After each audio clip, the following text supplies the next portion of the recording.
পরের ২০ মিনিট অনুধাবন অথবা প্রতিফলন। এই সময়টা জার্নাল লিখতে, ধ্যান করতে বা দিনের পরিকল্পনা করতে ব্যয় করুন। অনুধাবন আপনার মস্তিষ্ক থেকে আবর্জনা সরায় এবং আপনাকে আপনার লক্ষ্যের সঙ্গে সম্পর্ক স্থাপন করে। আমার নিজের একটা অভ্যাসের কথা বলি। ১ বছর ধরে আমি প্রতিদিন আমি যে জিনিস বা বিষয়ের উপর কৃতজ্ঞ সেটি এবং সেই দিনের একটা লক্ষ্য লিখে ফোকাস করি। এই অল্প সময়ের অনুধাবনই আমাকে সারাদিনের জন্য স্পষ্ট সিদ্ধান্ত নিতে সাহায্য করার জন্য যথেষ্ট। ফাইনাল ২০ মিনিট বৃদ্ধি। এই সময়টায় আপনার মনকে নতুন তথ্য দিন।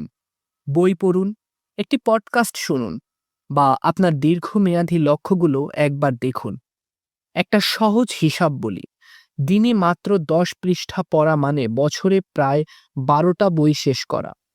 এই অর্জন করা বিদ্যার সময়ের সাথে সাথে সঞ্চয় হতে থাকবে আর আপনাকে অন্যদের থেকে আলাদা করে দেবে। এমন কিছু বেছে নিন যা আপনাকে সত্যিই অনুপ্রাণিত করে। হতে পারে কোনো জীবনী, কোনো দক্ষতা বৃদ্ধিকারী বই বা একটি মোটিভেশনাল পডকাস্ট।